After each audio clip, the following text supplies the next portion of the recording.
오늘 본문을 보면 하나님께서 이스라엘 백성들에게 매우 섭섭한 감정을 갖고 계신다는 것을 이렇게 짐작할 수 있습니다.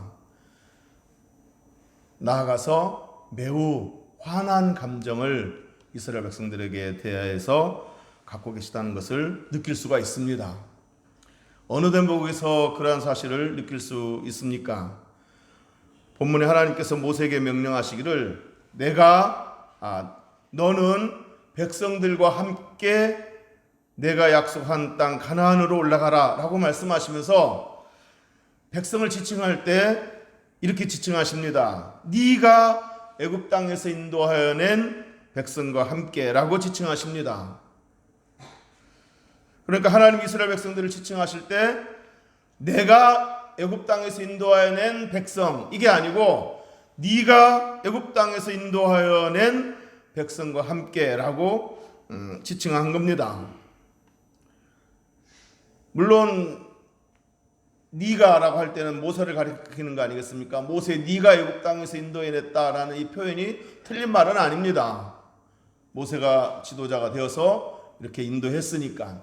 그렇지만은 궁극적으로 하나님이 이스라엘 백성들을 모세를 통해서 인도하는 거 아니겠습니까?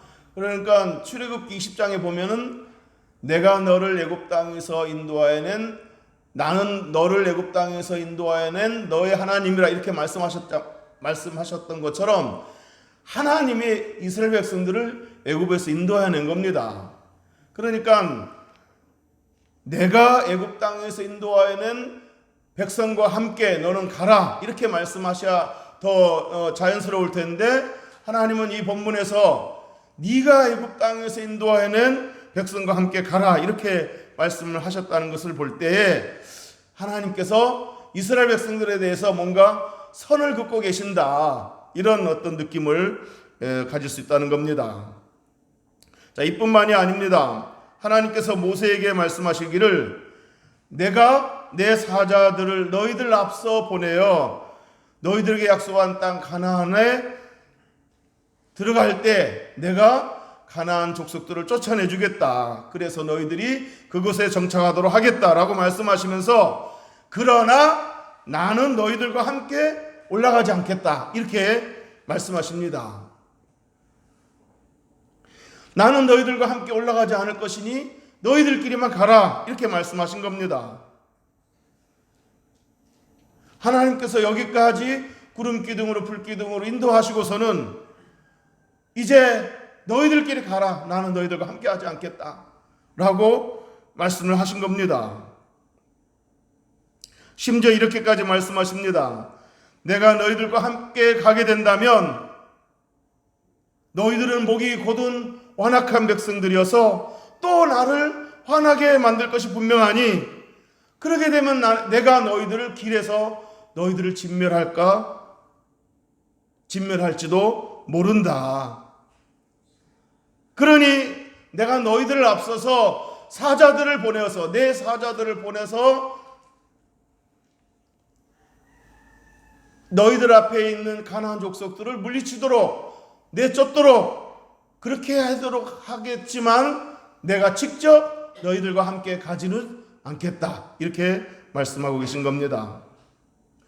사자들을 보내서 너희들을 돕기는 하겠지만 내가 약속을 했으니 가나안 땅에 이르게 하도록 내가 돕기는 하겠지만 내가 직접 너희들과 동행하지는 않겠다. 이렇게까지 말씀하신 겁니다. 이런 말씀들을 보면 지금 하나님 이스라엘 백성들에 대해서 뭔가 매우 섭섭한 감정을 갖고 계시고 매우 화가 나셨음을 짐작할 수 있다는 겁니다. 그렇다면 하나님께서 왜 이처럼 서운해하시고 화가 나셨을까? 그건 바로 오늘 본문 33장 이전에 32장에서 있었던 금송아지 사건 때문입니다. 모세가 십계명 돌판을 받기 위해 시내산에 올라가서 모세가 얼른 내려오지 않자 이스라엘 백성들은 조급해한 나머지 그새를 못 참고 아론에게 찾아가서 우리를 인도할 신을 만들어주세요 라고 요청을 합니다. 그렇게 해서 어리석게도 이스라엘 백성들은 아론의 주도하에 금송아지를 만들고서 그 금송아지 앞에서 절을 하며 경배를 하며 축제를 벌였습니다. 바로 이 사건 때문에 하나님께서 지금 이스라엘 백성들에 대해 매우 섭섭해하시고 화가 단단히 나셨던 겁니다. 그래서 오늘 본문에 내가 애굽에서 인도하여 낸 백성, 이게 아니고 네가 애굽에서 인도하여 낸 백성과 함께 너는 가라. 그리고 나는 가지 않겠다. 너희들 앞서 내 사자들을 보내어서 너희들을 돕기는 하겠지만 내가 직접 너희들과 동행하지는 않겠다 라고 말씀하신 겁니다. 이스라엘 백성들이 이 말씀을 듣고 너희들과 함께 올라가지 않을 것이다 라는 이 말씀, 이 준엄한 말씀을 듣고 얼마나 큰 충격을 받았는지 이스라엘 백성들은 슬퍼했다 그랬습니다. 그리고 몸을 단장하지 않았다 그랬습니다. 자기 몸을 단장하지 않았다는 말은 뉘우침의 표시이기도 하지만 한편 삶의 의욕이 사라졌다는 것이고 앞으로 계속해서 행군해 나갈 어떤 그 사기가 다 떨어졌다는 의미입니다. 축 처져 있는 겁니다. 그러자 은혜로우시고 자비로우신 하나님은 이 모습을 보시고 또 측은하게 여기십니다. 그리고 이렇게 말씀하셨습니다. 너희들 몸에서 장신구를 떼어라. 목걸이, 팔찌, 반지 등등 이런 장신구를 다 떼어라. 그러면 내가 너희들에게 어떻게 할 것인지 결정하겠다라고 하셨습니다. 이 말씀이 주는 의미가 뭐겠습니까? 장신구를 떼어라. 그러면 내가 어떻게 할 것인지 결정하겠다. 이 말씀은 이스라엘 백성들이 슬퍼하며 사기가 떨어진 그 모습을 보시고 하나님 마음이 지금 움직이고 있다는 겁니다. 난 너희들과 함께 가지 않을 거야 라고 화가 단단히 나셨던 그 하나님께서 그 슬퍼하는 축 처져 있는 이스라엘 백성들을 보시고 마음이 동해서 마음이 움직여져서 이스라엘 백성들을 위해서 뭔가 다시 하시겠다는 그런 모습을 보인 겁니다. 여러분, 자식들이 엄마 속을 썩이고 엄마 말을 안 들으면 엄마가 화를 내면서 이렇게 말할 때가 있습니다. 너희들 다 나가라. 이제 난 너희들과 살고 싶지 않다. 너희들 다 나가라. 이제 나는 네 엄마가 아니야. 그러면 애들이 놀래가지고 엄마 하면서 엄마를 붙잡습니다. 그러면 엄마가 내가 왜 네 엄마야? 엄마라고 부르지도 마. 나는 네 엄마 아니야. 이렇게 말하고서도 애들이 막 겁에 질리고 놀라고 있고 훌쩍거리고 우는 모습을 보면 또 마음이 움직여지죠. 손 안 씻고 뭐해? 그럽니다. 그 말은 얼른 손 씻고 밥 먹으라는 얘기죠. 하나님께서 자기 백성들이 축 처져 있는 모습을 보시고 장신구를 떼어내라고 하신 것은 다시 기회를 줄 터이니 반성하고 자숙하는 모습을 보이고 순종하겠다는 어떤 의지를 보이라는 겁니다. 하나님께서 함께 하시겠다는 그런 신호입니다. 그래서 이 말씀을 들은 이스라엘 백성들은 모두 몸에서 장신구를 떼어냈습니다. 자, 이렇게 해서 이스라엘 백성들이 회개하고 결단하는 모습을 보이자 이제 모세가 하나님 마음이 움직이셨구나 하면서 하나님 만나러 해막에 들어갔습니다. 해막이라는 것은 성막을 짓기 전에 설치한 하나님을 만나는 장소였습니다. 아직 성막을 짓기 전이었습니다.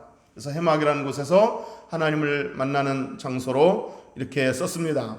자, 이스라엘 백성들의 그 숙소인 장막과 별도로 이스라엘 백성들의 그 장막 진영 밖에다가 이렇게 또 다른 장막을 설치해서 그 장소를 하나님 만나는 장소로 썼던 겁니다. 자, 모세가 해막 안으로 들어갈 때 이스라엘 백성들이 일제히 일어나서 모세가 해막 안으로 들어갈 때까지 바라보았다 그랬습니다.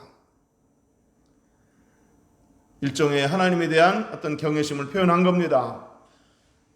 모세가 해막 안으로 들어갈 때 다 일어서서 그 모습을 지켜봤다는 것은 하나님께 대한 경외심을 표현한 것이고 하나님께 대한 어떤 기대감을 표현한 것입니다. 자, 모세가 해막 안으로 들어가자 구름 기둥이 그 앞에 멈춰 섰다 그랬습니다. 이 구름 기둥은 어떤 기둥입니까? 이스라엘 백성들이 행군할 때마다 항상 같이 움직여 길을 안내했던 그 구름 기둥, 낮에는 햇빛을 가려요 그늘이 되어줬던 그 구름 기둥, 무엇보다도 하나님의 임재의 상징이었던, 하나님 우리와 함께 하시는구나 라고 느낄 수 있도록 하나님의 임재의 상징이었던 그 구름 기둥이 모세가 해막 안으로 들어가자 해막 앞에 딱 멈춰 섰다는 것은 지금 하나님 임재하셔서 모세와 함께 하시는구나 하는 사실을 이스라엘 백성들에게 보이고자 함인 것입니다. 이스라엘 백성들이 그 모습을 보고 모두 다 하나님께 경배했다고 오늘 본문에 말하고 있습니다. 32장에서 금송아지를 경배했던 그 백성들이 이제는 정말 뉘우치는 마음으로, 회개하는 마음으로, 참여하는 마음으로 하나님께 경배하고 있는 모습인 겁니다. 참신은 오직 하나님뿐이십니다 라는 그런 그 고백하는 마음으로 하나님께 경배하고 있는 겁니다. 자, 모세가 해막 안에 들어갔습니다. 해막 안에 들어간 모세가 하나님께 뭐라고 기도했겠습니까? 하나님, 이 백성을 긍휼히 여겨 주시고 용서해 주옵소서, 그리고 이 백성들과 함께 동행해 주옵소서 라고 기도했을 것입니다. 이렇게 모세가 간절히 기도하자 하나님께서 그 기도를 응답하시는데, 오늘 본문에 포함시키진 않았지만 14절에 보면 하나님께서 말씀하시기를 내가 친히 가리라 라고 드디어 말씀하셨습니다. 너희들끼리 가라. 난 더 이상 너희들과 함께 동행하지 않겠다. 내가 너희들과 동행하다가 또 너희들이 나를 화나게 만들면 내가 너희들을 길에서 진멸할 수도 있으니 너희들끼리 가라 라고 단호하게 말씀하셨던 그 하나님께서 이스라엘 백성들의 그 슬퍼하는 모습을 보시고 모세의 중재 기도를 들으시고 내가 친히 가리라 이렇게 말씀하셨습니다. 자, 그러자 모세가 말하기를 그럼 응답의 표시로서, 하나님 우리와 함께 가신다는 그런 응답의 표시로서 하나님 영광을 보여주옵소서라고 요청을 합니다. 우리가 본문에 읽지는 않았습니다만 뒤에 보면 그런 내용이 나옵니다. 그래서 하나님께서 모세에게 영광을 보여주시는데 어떻게 보여주시느냐? 사람이 하나님 영광의 광채를 직접 보면 죽을 수도 있으니까 하나님의 영광의 광채가 모세의 눈앞으로 지나갈 때 모세가 죽지 않도록 하나님이 손으로 모세의 눈을 가려주십니다. 그렇게 해서 모세가 본 것은 영광의 광채가 모세 앞을 다 지나간 후에 하나님 뒤에 있는 후광뿐이었습니다. 자, 이런 내용이 오늘 32장인데 32장에서 나눌 내용이 참 많습니다. 하지만 오늘은 앞뒤 다 잘라버리고 오직 11절 한 절만 가지고 여러분과 함께 은혜를 나누고자 합니다. 우리 11절 다 같이 한번 읽어보겠습니다. 시작. 사람이 자기의 친구와 이야기한 같이 여호와께서는 모세와 대면하여 말씀하시며 모세는 진으로 돌아오나 눈의 아들 젊은 수종자 여호수아는 해막을 떠나지 아니하니라. 아멘. 11절에서 모세가 해막에서 하나님께 기도했을 때 하나님께서 모세와 대면하여 말씀하셨다 그랬습니다. 대면했다는 말은 히브리어로 파님 엘 파님 이런 의미입니다. 파님 엘 파님이란 말은 얼굴과 얼굴을 마주 대하며 그런 뜻입니다. 자, 그렇지만 얼굴과 얼굴을 마주 대하여 이 말씀이 실제로 하나님이 모세를 대할 때 얼굴과 얼굴을 대했다는 그런 의미는 아닙니다. 하나님 영이시기 때문에 얼굴과 얼굴을 이렇게 마주 대할 수는 없습니다. 물리적으로. 그래서 얼굴과 얼굴을 마주 대하여 파님 엘파님 이 뜻은 하나님이 모세를 대할 때 그만큼 밀접한 관계 속에서 친밀하게 대했다는 의미입니다. 얼마만큼 친밀하게 되었습니까? 11절에 보면 사람이 자기의 친구와 이야기함 같이 하나님께서 모세에게 친밀하게 대하시되 친구와 이야기함 같이 대하셨다고 했습니다. 여러분, 조물주가 피조물을 대하는데, 주인이 종을 대하는데 친구처럼 대했다는 이 표현, 얼마나 놀라운 표현입니까? 참 상상할 수 없는 그림입니다. 참으로 놀라운 은총입니다. 하나님은 모세를 대면할 때 얼굴과 얼굴을 마주 대하는 그야말로 밀접한 관계 속에서 친밀하게 대하셨습니다. 하나님은 아브라함에게도 친구처럼 대하셨다고 했습니다. 이사야 41장 8절에서 하나님은 아브라함을 지칭할 때 나의 벗 아브라함 이렇게 지칭했습니다. 나의 벗 아브라함. 야고보서 2장 23절에서도 아브라함은 하나님의 벗이라 칭함을 받았다라고 기록했습니다. 이 말은 하나님의 아브라함을 부를 때 나의 벗 아브라함아 이렇게 불렀다는 의미입니다. 얼마나 놀라운 그런 은혜입니까? 요한복음 11장 11절에서 예수님께서 나사로가 병들어 죽었다는 말을 듣고 뭐라고 말했습니까? 우리 친구 나사로가 잠들었도다. 우리 친구 나사로가 잠들었도다. 그러니 내가 깨우러 가노라. 이렇게 말씀하셨습니다. 사랑하는 성도 여러분, 하나님은 저와 여러분에게 창조주가 되시기도 하시고 구속주가 되시기도 하시고 왕이 되시기도 하시고 주인이 되시기도 하시고 목자가 되시기도 하시고 아버지가 되시기도 하시지만 때로는 이처럼 친구가 되시기도 하십니다. 믿습니까?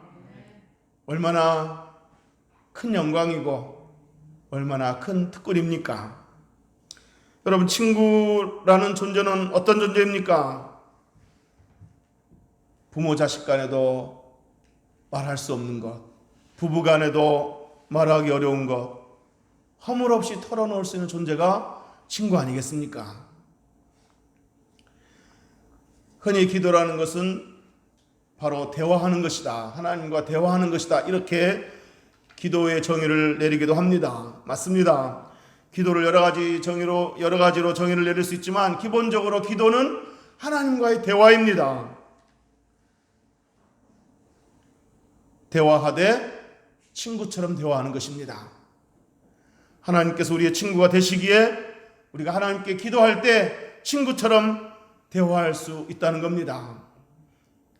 험한 세상 살면서 고달픈 삶을 살아가면서 속상한 이야기, 힘든 이야기 친구에게 털어놓듯이 하나님께 털어놓는 것이 기도입니다.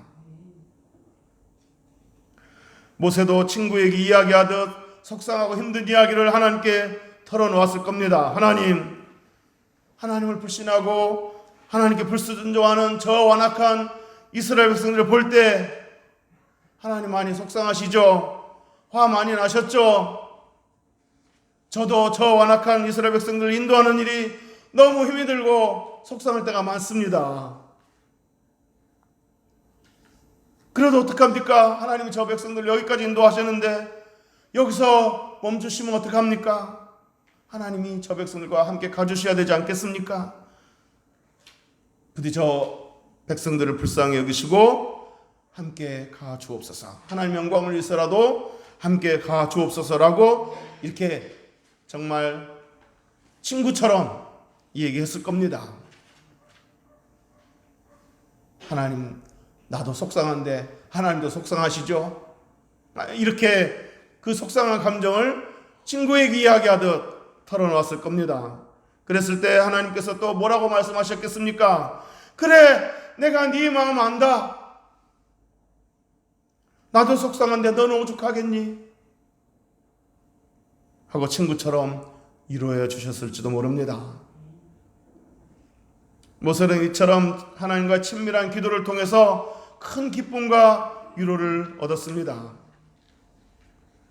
하나님께서 이스라엘 백성들을 저버리지 않으시고 함께 동행해 주시겠다는 그 응답을 받았다는 사실에도 큰 기쁨을 얻었겠지만, 기도하는 동안 자신에게 이렇게 친밀하게 대하시는, 위로해 주시고 또 만져주시고 다독거려 주시고 쓰다듬어 주시는, 친구처럼 대해주시는 그 하나님의 그 친밀한 그 은혜에 큰 위로가 되었을 것입니다.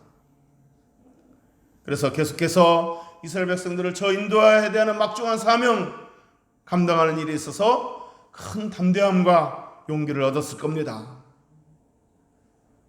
사랑하는 성도 여러분, 전능하시고 선하시고 인자하신 그분이, 만유의 주가 되시고 만유를 홀로 주관하시는 그분이, 있게도 하시고 없게도 하시고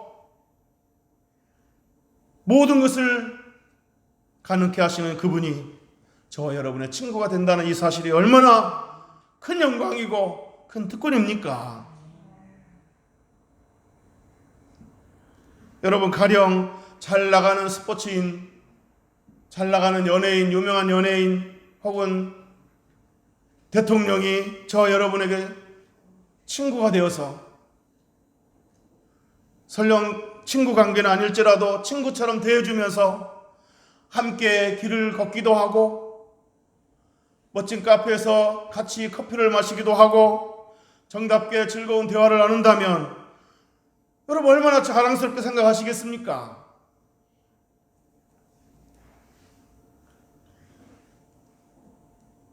조금 부끄러운 얘기지만 저도 이렇게 외국 사람과 같이 대화하면서 이렇게 있으면은 주변 사람들이 외국 사람들과 같이 있구나 막 이렇게 생각하는 것 같아서 별것도 아닌데 그냥 괜히 어깨가 으쓱거려지는 저 자신의 모습을 보았습니다.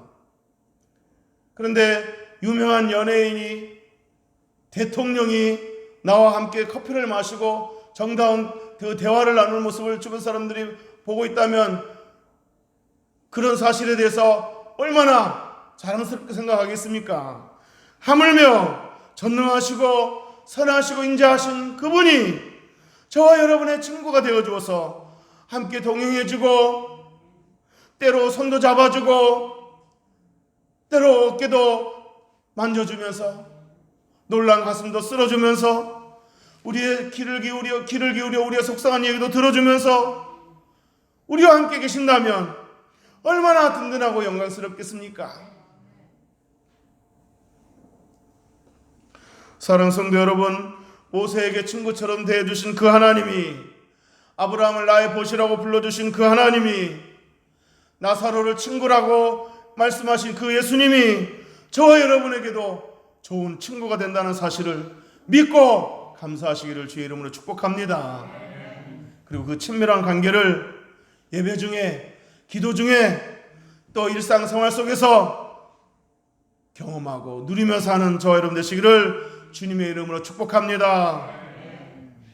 자, 모세는 이와 같이 하나님과 친밀한 교제를 나눈 후에 숙소가 있는 진으로 돌아갔습니다.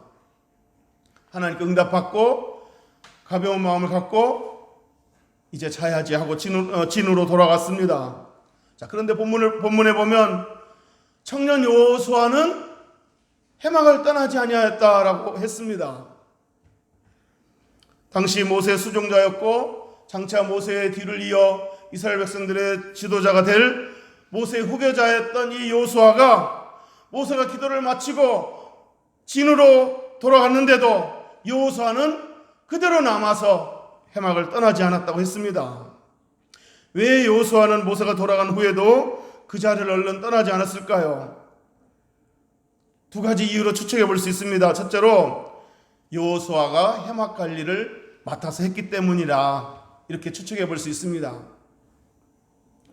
해막 관리를 맡았기 때문에 뒷마무리를 하기 위해서 모세가 떠날 때까지 기다린 것이다. 그래서 남아서 해막 관리를 한 것이다 라고 생각해 볼 수 있습니다. 그런데 여러분, 해막 관리를 하는 일이라면 당연히 누가 맡아야 되겠습니까? 레위 자손 아론과 그의 아들들이 맡아야 되지 않겠습니까? 근데 왜 모세는 여호수아에게 맡겼을까요? 만약에 여호수아가 해막 관리를 했다면 왜 모세는 여호수아에게 해막 관리를 맡겼을까요? 당신은 성막을 짓기 전이었습니다. 아직 제사가 이루어지지 않았습니다. 그렇기 때문에 성막을 짓기 전 해막은 아론과 그의 자손들에게 맡기지 않았고 여호수아에게 맡긴 것이다, 이렇게 생각할 수 있고, 또 한 가지 추측은 아론이 금송아지 사건의 주동자 아닙니까? 금송아지를 만들어서 이게 너희들을 인도할 신이다, 이렇게 말했고, 그래서 이스라엘 백성들로 하여금 그 우상 숭배에 죄에 빠지게 만들었고, 그래서 이 소동이 일어난 건데, 그래서 이렇게 하나님이 섭섭하게 된 건데, 아마 그것에 대한 문책으로 해막 관리를 아론에게 맡기지 않고 임시로 여호수아에게 맡긴 것이 아닌가, 이렇게 추측해 볼 수 있습니다. 그러므로 여호수아가 모세가 돌아간 후에도 해막을 떠나지 않았다는 말은 여호수아가 그동안 쭉 그래왔든지 아니면 이 아론의 문책으로 임시로 그렇게 했든지 해막의 관리를 하기 위해서, 세심하게 마무리하기 위해서 얼른 그 자리를 떠나지 않았다, 이렇게 추측해 볼 수 있습니다. 자, 두 번째, 여호수아가 해막을 떠나지 않았다는 것을 추측해 볼 수 있는 것은 뭐냐면, 여호수아가 하나님과 더욱 깊이 교제하기 위해 해막에 더 오래 머물고 싶었기에 얼른 해막 그 자리를 떠나지 않은 것이다, 이렇게 추측해 볼 수 있다는 겁니다. 만약에 여호수아가 해막 관리를 맡았기 때문에 얼른 그 자리를 떠나지 않았다 하더라도, 그렇다 하더라도 모세가 기도할 때 그 기도가 끝날 때까지 우두커니 지켜만 받겠습니까? 모세가 떠나고 나면 내가 관리를 해야지 하고 가만히 지켜만 받겠습니까? 분명히 모세가 기도할 때 여호수아도 함께 기도했을 것입니다. 그래서 어쩌면 여호수아가 그렇게 해막을 얼른 떠나지 않았던 이유는 모세와 함께 기도하다가 기도에 깊이 빠져서 기도하는 시간이 너무 좋아서, 너무 황홀해서 그 황홀한 그 시간을 중단하고 싶지 않아서 모세가 간 줄도 모르고, 혹은 모세가 간 줄 알았다 하더라도 그 시간을 더 즐기고 싶어서 얼른 해막을 떠나지 않았던 것이다, 이렇게 추측해 볼 수 있다는 겁니다. 그러니까 모세가 하나님과 친구처럼 이야기하고 있을 때에 여호수아도 옆에서 기도하면서 하나님과의 그 은밀한 친밀한 그 기도 시간을 즐긴 것이다, 이렇게 볼 수 있는 겁니다. 기도에 취한 나머지 얼른 그 자리를 떠날 수 없었던 거라고 생각해 볼 수 있다는 겁니다. 저는 여호수아가 그런 이유로 해막을 얼른 떠나지 않았던 그 마음을 어느 정도 알 것 같습니다. 제가 청년 때 다니던 교회에서는 주일 저녁 예배나 수요일 밤 예배를 마치고 나면 사회자가 예배를 마쳤습니다. 이제 개인적으로 기도하시다가 자유롭게 자리를 뜨시기 바랍니다, 이런 어떤 말을 합니다. 그러면 사람들이 남아서 기도하죠. 반주 소리가 들리면서 이제 통성기도 합니다. 자기 개인 기도를 합니다. 저도 그때 오랫동안 남아서 기도를 하곤 했었습니다. 어떤 때는 사람들이 거의 다 떠나고 몇 사람 안 남을 때까지 기도하던 때도 있었습니다. 누가 시켜서가 아니라 그냥 기도하는 시간이 너무 좋았기 때문입니다.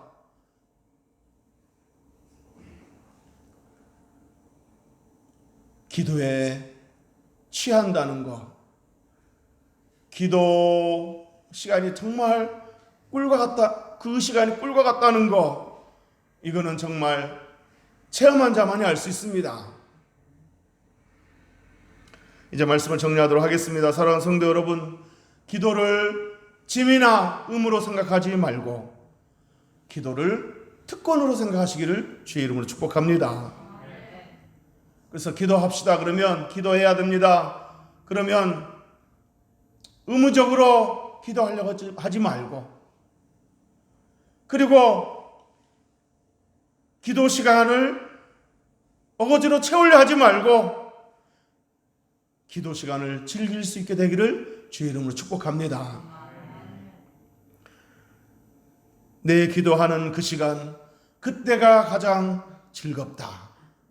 이 세상 근심 걱정에 얽매인 나를 부르사 내 진정 소원 주 앞에 낱낱이 바로 아뢰어 큰 불행 당해 슬플 때 날 위로받게 하시네.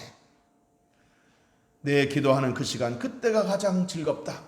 이 고백이 저와 여러분에게도 있게 되기를 주의 이름으로 축복합니다. 여러분, 기도는 결코 혼자만의 독백이 아닙니다. 혼자만의 몸부림이 아닙니다. 내가 기도할 때 귀 기울여 들으신 분이 분명히 계십니다. 그분은 인격을 가지신 분이시고 우리를 인격적으로 대하시는 분이시기 때문에 우리가 기도할 때 친밀하게 다가오셔서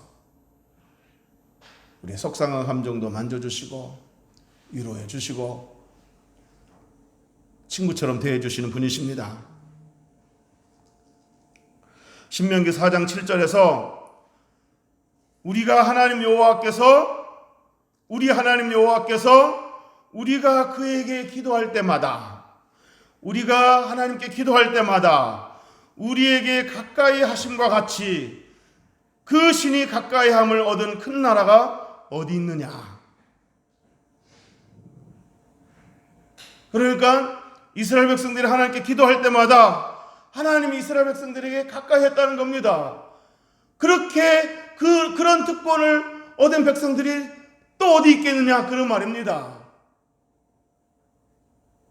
근데 이 특권을 지금 우리가 누리고 있다는 사실을 기억할 수 있기를 바랍니다. 우리가 하나님께 가까이 나아갈 때, 우리가 하나님께 기도할 때마다 하나님 우리에게 가까이 하신다. 친구처럼 가까이 하시는 줄로 믿으시기를 주의 이름으로 축복합니다. 히브리서 11장 6절에 믿음이 없이는 하나님을 기쁘시게 하지 못하나니 하나님께 나아가는 자는 반드시 그가 계신 것과, 하나님께 나아가면 하나님은 항상 그 자리에서 우리를 기다리고 계신다는 겁니다. 바쁘다는 핑계로, 귀찮다는 핑계로 우리를 예면하지 않으시고 항상 그 자리에 계셔서 우리를 환영하신다는 겁니다. 뿐만 아니라 또한 그가 자기를 찾는 자들에게 상 주시는 이심을 믿어야 할지니라. 우리가 하나님을 찾을 때 하나님은 항상 우리에게 좋은 것을 주신다는 겁니다. 어떤 친구는 우리가 만나고 싶어하고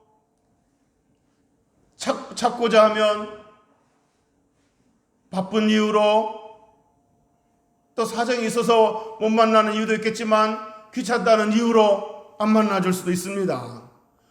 우리가 뭔가 속상해서 털어놓고 싶은 얘기가 있고 부탁하고 싶은 것도 있는데 부담이 돼서 안 만나주는 친구도 있습니다. 또 들어주고 싶고 이렇게 부탁을 들어주고 싶어도 형편이 안 돼서 못 들어줄 수 있는 친구도 있습니다. 그렇지만 우리 하나님은 우리가 하나님께 나아가면 반드시 그가 계신 것과 반드시 그 자리에서 우리를 기다리시고 만나주신다는 겁니다. 우리가 하나님을 찾으면서 우리의 필요를 아뢰을 때, 우리의 문제를 아뢰을 때, 우리의 속상한 감정을 아뢰을 때 전능하신 하나님께서 우리의 모든 필요를 채우시고 우리의 문제를 해결해 주시고, 그러니까 우리 하나님은 자비로우시고 인자하셔서 우리의 속상한 감정을 이렇게 공감하실 뿐만 아니라, 그래서 위로하실 뿐만 아니라 그분은 전능하시기 때문에 우리의 필요를 넉넉히 채우실 수 있는 분이시라는 겁니다. 그러므로 이 좋은 특권을 가만두면 안 되겠습니다. 이 특권을 왜 장롱 속에 놓고 사용하지 않으십니까? 이 특권을 많이 사용하시고 많이 누리시기를 주의 이름으로 축복합니다. 그래서 저와 여러분의 삶이 보다 생기 가득하고 보다 윤택하고 보다 풍성해지기를 주님의 이름으로 축복합니다. 기도하겠습니다.